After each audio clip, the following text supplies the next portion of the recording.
पूरी दुनिया की नजरें इस वक्त मिडिल ईस्ट पर टिकी हैं, जहां ईरान और पश्चिमी देशों के बीच बढ़ते तनाव ने ग्लोबल मैप को हिलाकर रख दिया है। इसी भारी टेंशन और धमाकों के शोर के बीच मॉस्को से एक विशेष विमान उड़ता है और सीधा नई दिल्ली के पालम एयरपोर्ट पर लैंड करता है।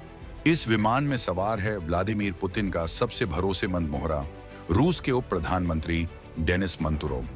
जब पूरी दुनिया जंग की आग में झुलसने की कगार पर है, तब रूस के इस दिग्गज का भारत आना कोई सामान्य प्रोटोकॉल नहीं है। ये एक ऐसा कदम है जिसने वॉशिंगटन से लेकर बीजिंग तक के दफ्तरों में हड़कंप मचा दिया है। रूस ने अचानक भारत के साथ हाथ मिलाकर कुछ ऐसा प्लान किया है जिसकी उम्मीद व्हाइट हाउस ने सपने में भी नहीं की थी। हम बात कर रहे हैं उस 100 अरब डॉलर की महाडील की, जो न केवल भारत की किस्मत बदलने वाली है, बल्कि दुनिया के पावर बैलेंस को हमेशा के लिए रूस और भारत के पक्ष में झुकाने वाली है। ईरान में मची उथल पुथल के बीच पुतिन ने अपने सबसे खास रणनीतिकार को भारत भेजकर यह साफ कर दिया है कि उनके लिए असली दोस्त कौन है। डेनिस मंतुरोव का मिशन कोई साधारण बिजनेस ट्रिप नहीं है, बल्कि यह भारत के साथ मिलकर एक नए आर्थिक और सैन्य कवच को तैयार करने की कवायद है। अमेरिका इस वक्त इस बात से परेशान है कि उसके तमाम प्रतिबंधों और धमकियों के बावजूद भारत और रूस के बीच यह नजदीकी आखिर किस लेवल पर पहुंच गई है। ये 2026 का दौर है और यहाँ खेल पुराने नियमों से नहीं, बल्कि नई ताकतों के हिसाब से चल रहा है। इस डील के पीछे का असली सच क्या है? क्या वाकई रूस भारत को वो तकनीक देने जा रहा है जो अब तक किसी और को नहीं मिली? और सबसे बड़ा सवाल, आखिर 100 अरब डॉलर का यह आंकड़ा दुनिया की इकोनॉमी में कैसी सुनामी लाने वाला है? आज की इस रिपोर्ट में हम एक एक परत खोलेंगे और आपको उस सीक्रेट मीटिंग के अंदर की बात बताएंगे जिसने पूरी दुनिया की नींद उड़ा दी है। मिडिल ईस्ट में हालात इतने पेचीदा हो चुके हैं कि रूस के लिए अपनी सप्लाई चेन को सुरक्षित रखना एक बड़ी चुनौती बन गया है। ऐसे में पुतिन जानते हैं कि भारत ही वह इकलौता देश है जो उनकी डूबती नया को न केवल सहारा दे सकता है, बल्कि उसे समंदर का राजा भी बना सकता है। डेनिस मंतुरोव की पीएम मोदी के साथ मुलाकात के बाद जो खबरें छनकर बाहर आ रही हैं, वो किसी थ्रिलर फिल्म के क्लाइमैक्स से कम नहीं है। रूस ने भारत को ऑफर दिया है एक ऐसी पार्टनरशिप का जिसमें व्यापार, ऊर्जा और रक्षा यानी डिफेंस तीनों शामिल हैं। इसे कॉम्प्रिहेंसिव इकोनॉमिक पार्टनरशिप का नाम दिया जा रहा है, लेकिन इसके पीछे की जो जियोपॉलिटिकल चाल है, उसे समझने के लिए आपको थोड़ा गहराई में जाना होगा। 100 अरब डॉलर की इस डील का मतलब है कि आने वाले सालों में भारत और रूस के बीच व्यापार आज के मुकाबले 3 गुना बढ़ जाएगा। लेकिन रुकिए, असली रोमांच तो डिफेंस सेक्टर और S-400 मिसाइल सिस्टम की डिलीवरी को लेकर है, जहां रूस ने भारत को एक बड़ा कमिटमेंट दिया है। आपको याद होगा कि यूक्रेन संकट और ईरान की उलझनों की वजह से S-400 की डिलीवरी में कुछ देरी की खबरें आई थीं, लेकिन इस मीटिंग के बाद हवा बदल चुकी है। मंतुरोव ने साफ कर दिया है कि भारत को मिलने वाली सुरक्षा प्रणालियों में अब कोई देरी नहीं होगी, बल्कि रूस अपनी सबसे एडवांस टेक्नोलॉजी का प्रोडक्शन अब भारत में ही शुरू करने पर विचार कर रहा है। यह अमेरिका के चेहरे पर एक जोरदार तमाचा है, क्योंकि अमेरिका सालों से भारत पर दबाव बना रहा था कि वह रूस से दूरी बना ले। लेकिन भारत ने अपनी स्वतंत्र विदेश नीति का परिचय देते हुए यह दिखा दिया है कि वह किसी के दबाव में आने वाला नहीं है। अब सोचिए, जब भारत की सरजमीन पर रूस की मदद से S-400 जैसी घातक मिसाइलें और सुखोई 30 MKI के नेक्स्ट जनरेशन इंजन बनने लगेंगे, तो चीन और पाकिस्तान जैसे विरोधियों का क्या हाल होगा? ये डील केवल पैसों की नहीं है, ये भारत को डिफेंस मैन्युफैक्चरिंग का हब बनाने की मास्टर प्लानिंग है। अब बात करते हैं उस एनर्जी गेम की जिसने यूरोप और अमेरिका के होश फाख्ता कर दिए हैं। 2026 में भारत दुनिया की सबसे तेजी से बढ़ती इकोनॉमी है और इस इकोनॉमी को चलाने के लिए चाहिए बेशुमार ईंधन। रूस ने ऑफर दिया है कि वह भारत को न केवल कच्चा तेल और कोयला देगा, बल्कि आर्कटिक क्षेत्र में मौजूद विशाल तेल भंडारों में भारत को सीधी हिस्सेदारी भी देगा। यह एक ऐसी डील है जो भारत की ऊर्जा सुरक्षा को अगले 50 सालों के लिए फिक्स कर देगी।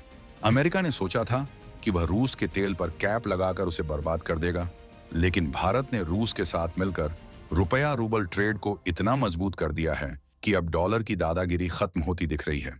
डेनिस मंतुरोव और भारतीय अधिकारियों के बीच घंटों चली इस मीटिंग में तय हुआ है कि दोनों देश एक ऐसा पेमेंट गेटवे बनाएंगे जिस पर पश्चिमी देशों का कोई कंट्रोल नहीं होगा। यानी अब व्यापार होगा अपनी शर्तों पर, बिना किसी बाहरी दखल के। जरा इस मंजर की कल्पना कीजिए एक तरफ ईरान में तनाव के कारण पूरी दुनिया में तेल की कीमतें आसमान छू रही हैं और दूसरी तरफ भारत को रूस से बेहद कम कीमतों पर और सुरक्षित रास्तों से तेल मिल रहा है। ये मुमकिन हुआ है चेन्नई व्लादिवोस्तोक समुद्री कॉरिडोर की वजह से। इस कॉरिडोर पर भी इस मीटिंग में बड़ी चर्चा हुई है। यह रास्ता भारत और रूस के बीच की दूरी को कई दिनों तक कम कर देगा और स्वेज नहर जैसी बाधाओं से भी बचाएगा। रूस जानता है कि अगर उसे अपनी अर्थव्यवस्था को बचाना है तो उसे भारत जैसे विशाल बाजार की जरूरत है, और भारत जानता है कि अगर उसे विकसित भारत 2047 का सपना पूरा करना है तो उसे रूस जैसी भरोसेमंद तकनीक और ऊर्जा चाहिए। यह लेन देन का नहीं बल्कि जरूरतों के मिलन का रिश्ता है जो अब $100 अरब के बेंचमार्क को छूने वाला है। लेकिन क्या यह सब इतना आसान है? बिल्कुल नहीं। जैसे ही मंतुरोव का जहाज दिल्ली में उतरा, वॉशिंगटन में हड़कंप मच गया। अमेरिकी विदेश मंत्रालय के प्रवक्ताओं के बयान आने लगे कि भारत को रूस के साथ अपने संबंधों पर पुनर्विचार करना चाहिए, लेकिन भारत ने दो टूक कह दिया है कि हमारे राष्ट्रीय हित सर्वोपरि हैं। 2026 का भारत वो भारत नहीं है जो किसी की धमकियों से डर जाए। आज हमारे पास दुनिया की सबसे बड़ी युवा शक्ति है और एक ऐसी सरकार है जो अपनी शर्तों पर डील करना जानती है। मंतुरोव की इस यात्रा के दौरान केवल सरकारी मीटिंग्स ही नहीं हुई, बल्कि रूस के बड़े बड़े कॉरपोरेट घरानों के सीईओ भी साथ आए थे। उनका मकसद था भारतीय स्टार्टअप्स और भारतीय इंफ्रास्ट्रक्चर में मोटा निवेश करना। रूस अब भारत को केवल एक खरीदार के रूप में नहीं बल्कि एक बराबर के पार्टनर के रूप में देख रहा है। यहाँ एक और बड़ा मोड़ आता है स्पेस और न्यूक्लियर एनर्जी का। रूस ने भारत को कुडनकुलम जैसे और भी कई परमाणु ऊर्जा प्लांट बनाने में मदद करने का वादा किया है। अंतरिक्ष में भारत के गगनयान मिशन और भविष्य के भारतीय अंतरिक्ष स्टेशन के लिए भी रूस अपनी सीक्रेट टेक्नोलॉजी शेयर करने को राजी हो गया है। ये वो जानकारियां हैं जो रूस आमतौर पर किसी के साथ साझा नहीं करता, लेकिन भारत के साथ उसकी दोस्ती अब उस मुकाम पर पहुंच गई है जहां नो लिमिट्स वाली बात सच साबित हो रही है। इस $100 अरब की डील में एक बड़ा हिस्सा सेमीकंडक्टर और हाईटेक इलेक्ट्रॉनिक्स का भी है। रूस के पास कच्चे माल और डिजाइन की ताकत है और भारत के पास उसे बड़े पैमाने पर बनाने की क्षमता। दोनों मिलकर एक ऐसा नया टेक ब्लॉक बना रहे हैं जो आने वाले समय में सिलिकॉन वैली को कड़ी टक्कर देगा। वीडियो के इस पड़ाव पर आकर आपको यह समझना होगा कि रूस और भारत की यह जुगलबंदी दुनिया के लिए एक संदेश है। संदेश यह है कि अब दुनिया एक ध्रुवीय नहीं रही।